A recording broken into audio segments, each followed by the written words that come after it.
Hello friends, स्वागत है आपका अपने यूट्यूब चैनल मैक्स मैथ्स में। दोस्तों, आज हम अध्ययन करेंगे वास्तविक संख्याओं के भाग प्रश्नावली 2.2 का। दोस्तों, 2.2 में आज हम सीखेंगे एचसीएफ और एलसीएम ज्ञात करना। इससे पहले भी हमने आपके साथ वास्तविक संख्याओं प्रश्नावली से संबंधित कुछ वीडियोस शेयर कर चुके हैं। दोस्तों, उन सभी वीडियोस के लिंक डिस्क्रिप्शन में दिए गए हैं, आप वहां जाकर उनका अध्ययन कर सकते हैं।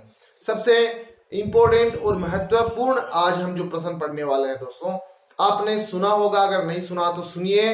अंक गणित की आधारभूत प्रमेय का कथन क्या है? कक्षा 10 की प्रश्नावली, जो कक्षा 10 की जो परीक्षा है, बोर्ड परीक्षा में अक्सर उसमें 1 नंबर का ये प्रश्न आ सकता है दोस्तों आप लोगों के लिए कि अंक गणित की आधारभूत प्रमेय का कथन लिखिए। दोस्तों, अंक गणित की आधारभूत प्रमेय क्या है? अंक गणित की आधारभूत प्रमेय यह है कि किसी भी संख्या को उसके अभाज्य गुणनखंडों के रूप में उसे व्यक्त किया जा सकता है, जो गुणनखंड जो अपने आप में, जो स्वयं में अद्वितीय हो। यही दोस्तों अंक गणित की आधारभूत प्रमेय है। आज हम अध्ययन करने वाले हैं 2.2 के कुछ प्रश्नों का। दोस्तों, पहला प्रश्न हम आपके सामने लेकर आए हैं। कुछ प्रश्न हमने लिखे हैं, कुछ आप स्वयं हल करेंगे। अगर आपने ये प्रश्न हल कर लिए तो आगे के जो शेष प्रश्न हमने जो छोड़े हैं, जो संख्याएं छोड़ी है, बहुत सरल है, इजी, आप स्वयं कर पाएंगे। दोस्तों, हमें यहाँ पहला प्रश्न दे रखा है कि निम्नलिखित संख्याओं को अभाज्य गुणनखंडों के रूप में व्यक्त कीजिए। दोस्तों, यहाँ मैं अभाज्य गुणनखंड करने संख्याओं के, देखिए यहाँ 140 के आप अभाज्य गुणनखंड करेंगे। दोस्तों, आप छोटी से छोटी वो संख्या देखें जिससे 140 में भाग जाता हो। 2 का भाग जा रहा है, 2 का भाग 70 बार जाता है, वो यहाँ लिख लीजिए। फिर से आप देखेंगे क्या 70 2 से विभाजित हो रहा है? अगर हो रहा है तो आप फिर से 70 को 2 से विभाजित करेंगे, 35 बार भाग जाता है। उसके बाद आप फिर देखेंगे क्या 35 2 से विभाजित हो रहा है? जी नहीं, बिल्कुल नहीं हो रहा। तो आप अगली संख्या लीजिए, 3 से विभाजित कीजिए। दोस्तों, आप देख सकते हैं 5 और 3 8। 3 की भाजकता का नियम ये होता है कि यदि किसी संख्या के अंकों का योग 3 से विभाजित हो तो वह संख्या भी 3 से विभाजित होती है। तो यहाँ ये जो संख्या है 5 और 3 8, दोस्तों 8 3 से विभाजित नहीं है, इसलिए ये 35 भी 3 से विभाजित नहीं होगा। और यहाँ आप इसे 5 से विभाजित करें, ये 2 से विभाजित नहीं हो रही तो 4 से भी नहीं होगी, तो आप 5 से विभाजित करें। आप ये जानते हैं? अगर नहीं जानते तो सुनिए 5 का भाजकता का नियम कि यदि किसी संख्या के इकाई का अंक 0 अथवा 5 हो तो वो संख्या दोस्तों 5 से विभाजित होती है। यहाँ 35 में इकाई का अंक 5 है तो 35 में 5 का भाग जाएगा, और 5 का भाग 35 में दोस्तों 7 बार जाता है। 7 से एक बार विभाजित हो जाता है। जब शेषफल यहाँ एक बार पूरा भाग चला जाता है तो आप ये देखते हैं कि 140 के जो अभाज्य गुणनखंड है वो हुए 2 गुणा 2 गुणा 5 गुणा 7। दोस्तों, ये वे गुणनखंड है जिन्हें आप वापस गुणा करेंगे तो यही संख्या 140 हमें प्राप्त हो जाएगी। आइए हम हल करते हैं इसका पहला क्वेश्चन, जिसमें संख्या लिखी है 468। दोस्तों, 468 में आप 2 का भाग देंगे, 2 का भाग इसमें जा रहा है, कितनी बार जा रहा है? 234 बार। 234 जो है वो 2 बार 468 विभाजित हो जाता है, 2 से 234 बार। अब आप 234 को 2 से विभाजित कीजिए। दोस्तों, 117 यहां से आ जाता है, 117 बार 2 से विभाजित हो जाती है। उसके बाद आप देखते हैं 117 क्या 2 से विभाजित हो रहा है? जी नहीं। 2 से भाजकता का नियम ये होता है, यदि किसी संख्या का इकाई का अंक 0 2 4 6 अथवा 8 हो तो वह संख्या 2 से विभाजित होती है। यहाँ इकाई का अंक 7 है तो 2 से विभाजित नहीं होगा। आप देखिए 7 1 8 1 9, तो संख्या के अंकों का योग 9 है, तो 9 में 3 का भाग जा रहा है तो 117 में भी 3 का भाग जाएगा। कितनी बार जाता है? देखिए 3 से 117 में भाग जाता है दोस्तों 39 बार। उसके बाद आप देख सकते हैं 39 जो है उसमें 9 और 3 12 होते हैं, तो आप 12 में 3 का भाग देंगे। देखिए कितनी बार जाता है, सॉरी 9 और 3 12, 12 में 3 का भाग 4 बार जाता है, तो संख्या 39 में भी 3 का भाग जाएगा। तो 39 में 3 का भाग 13 बार जाता है। 13 स्वयं में एक अभाज्य संख्या है, तो 13 में केवल 13 का ही भाग जाएगा और वो जाएगा एक बार। तो यहाँ आप देख सकते हैं जो 468 है दोस्तों, उसके जो अभाज्य गुणनखंड है वो इस प्रकार से है, 2 गुणा 2 गुणा 3 गुणा 3 गुणा 13। ये अभाज्य गुणनखंड हुए संख्या 468 के।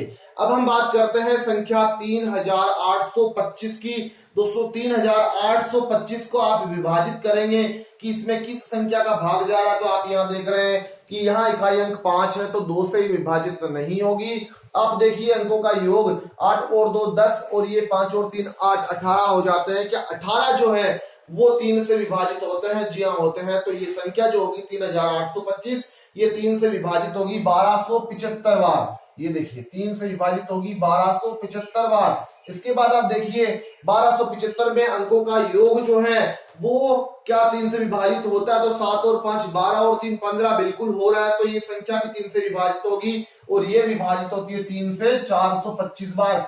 आप भाग देकर जांच कर सकते हैं दोस्तों। 4 और 2 6, 6 और 5 11, 11 में 3 का भाग नहीं जा रहा, इसलिए आप इसे 5 से विभाजित करेंगे। 5 से ये संख्या विभाजित हो रही है 85 बार, और जब 85 बार विभाजित हो जाती है तो फिर से आप देखेंगे कि ये 5 से फिर से इसमें 5 का भाग दिया जाएगा। तो 5 से ये 17 बार विभाजित होगी और यहाँ 17 जो है वो 17 से एक बार विभाजित होता है। तो संख्या 3825 के जो गुणनखंड है वो 3 गुणा 3 गुणा 5 गुणा 5 गुणा 17 हमें प्राप्त होते हैं। तो ये है संख्याओं के गुणनखंड ज्ञात करना, गुणनखंड करना, संख्याओं को गुणनखंड विधि से हल करना। दोस्तों अब हम बात करने वाले हैं इसके प्रश्न संख्या 2 की। प्रश्न संख्या 2 इस प्रकार से है कि पूर्णांकों के निम्नलिखित युग्मों का महत्तम समापवर्ती HCF और LCM लघुत्तम समापवर्ती ज्ञात कीजिए तथा सत्यापित कीजिए कि HCF गुणा LCM बराबर है पूर्णांकों का गुणनफल। दोस्तों आपको ये ज्ञात हो कि दो संख्याओं का जब आप HCF और LCM ज्ञात करते हैं तो वो HCF और LCM बराबर होता है उन दोनों संख्याओं के गुणनफल के। फॉर एग्जाम्पल हम यहाँ एक संख्या लेते हैं, जैसे इसकी पहली संख्या दे रखी है हमें 96 और दूसरी जो दे रखी है वो इस प्रकार से है 404। दोस्तों आप यहाँ जब इनके HCF और LCM ज्ञात करेंगे तो आप इनके फैक्टर करेंगे। आप जब फैक्टर करते हैं तो 96 के फैक्टर करते हैं दोस्तों, 96 2 से विभाजित हो रहा है। आप देखिए 96 2 से कितनी बार विभाजित होता है दोस्तों? 48 बार। फिर 2 से 48 विभाजित होते हैं 24 बार। फिर 2 से 24 विभाजित होते हैं 12 बार। फिर 2 से 12 6 बार। फिर 2 से 6 3 बार और 3 से 3 1 बार विभाजित होता है। तो आप ये देखते हैं कि यहाँ जो 96 हमें संख्या है उसके कुछ फैक्टर जो है हमें इस प्रकार से प्राप्त हुए हैं, जो है दोस्तों 96 बराबर आप इसे लिख सकते हैं 2 गुणा 2 गुणा 2 गुणा 2 गुणा 2 गुणा 3। ये आप देख सकते हैं 2 जो है 2 4 और 1 5 बार है, तो आपने बिल्कुल सही लिखा 3 2 5 और 1 ये 3। तो ये इनके फैक्टर हो जाता है 96 के। अब आप फैक्टर करने वाला है 404 की। दोस्तों 404 किससे विभाजित होता है? 2 से विभाजित होता है। आप देख रहे हैं 2 से जो है 404 कितनी बार विभाजित होता है? 202 बार। इसके बाद आप देखिए 2 से 2 जो है 202 फिर से 2 से विभाजित होता है 101 बार। दोस्तों 101 जो है ये ऐसी संख्या है जो एक अभाज्य संख्या है, ये इसमें 101 का ही भाग जाएगा और वो जाएगा दोस्तों 1 बार। तो यहाँ आप ये देखते हैं कि संख्या जो 404 है उसके फैक्टर जो आपको मिल रहे हैं वो इससे है 2 गुणा 2 गुणा 101 101। अब दोस्तों आप बात करने वाले हैं HCF और LCM की। ये तो हुआ फैक्टर करना, गुणनखंड करना। आपको अगर कोई संख्या का गुणनखंड HCF LCM पूछा जाए तो आप उनकी गुणनखंड कर लीजिए। गुणनखंड करना हमने आपको अच्छे से सिखा दिया है। दोस्तों अगर आपको ज्ञात कर रहे हैं, आप ज्ञात कर रहे हैं LCM और HCF, तो आप देखिए बहुत आसान है, नाम के विपरीत होता है। HCF highest common factor, LCM होता है least common lowest common multiple या लिस्ट कॉमन मल्टीपल।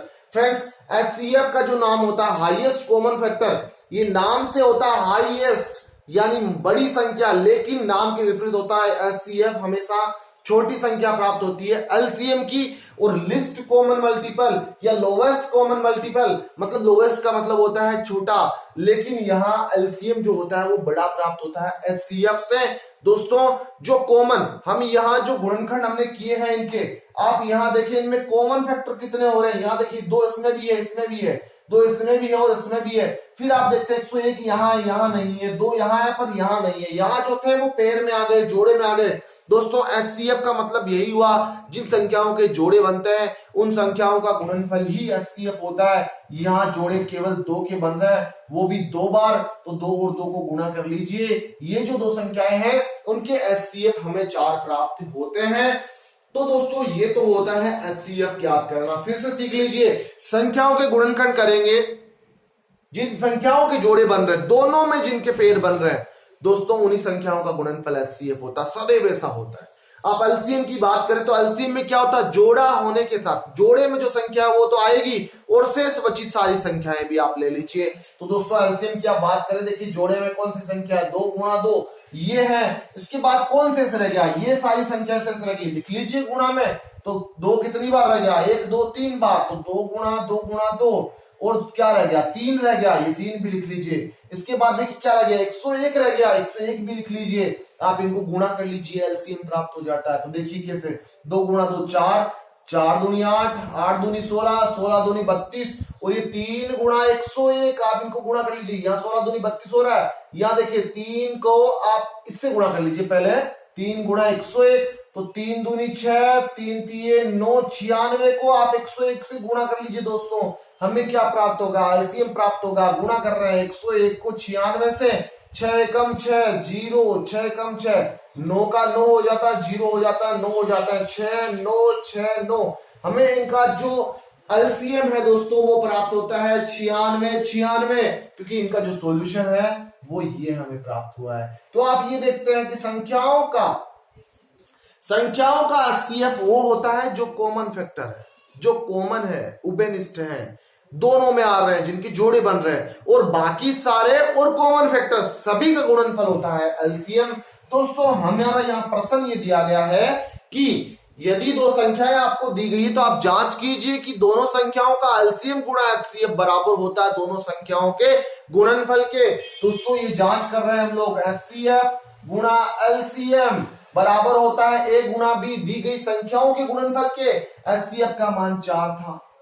एलसीएम की बात करें, यहां हमने अभी ज्ञात किया है 96। ए और बी क्या है, ए संख्या 96 और 404, ये 96 गुणा 404। दोस्तों आप इन्हें गुणा कर लीजिए, 6 चौके 24 हासिल हो गई 2, 9 चौक 36, 36 और 2 38 हो जाते हैं, हासिल हो गई 3, 6 चौका 24, 24 और 3 आप देखते हैं 27 हो जाते हैं, 2 रह जाते हैं, 9 चौक 36, 36 और 2 हो जाता है दोस्तों 38, 38,784 जो है हमें प्राप्त होता है एचसीएफ और एलसीएम का गुणनफल। और यहां दोस्तों आप इन संख्याओं का भी जब गुणनफल करते हैं 96 और 404 का, तो 38,784 ही हमें प्राप्त होता है। आप इनको गुणा करके जांच कर सकते हैं, कमेंट बॉक्स में कमेंट कर सकते हैं अगर आपको ये पसंद आया है। दोस्तों अगर आप यहां से कुछ सीख रहे हैं तो प्लीज आप वीडियो को लाइक करें, और अगर आप हमारे चैनल पे बिल्कुल नए हैं तो प्लीज चैनल को सब्सक्राइब करें ताकि आने वाले नए वीडियोज की नोटिफिकेशन सबसे पहले आप तक पहुंचे। दोस्तों इस चैनल पर आपको समझाई जाएगी वो गणित जो कक्षा 10 के लिए काफी ज्यादा महत्वपूर्ण है। कक्षा 10 की सभी प्रकार के प्रश्नों से संबंधित हर तरह का सॉल्यूशन आपको इस चैनल पे मिलेगा।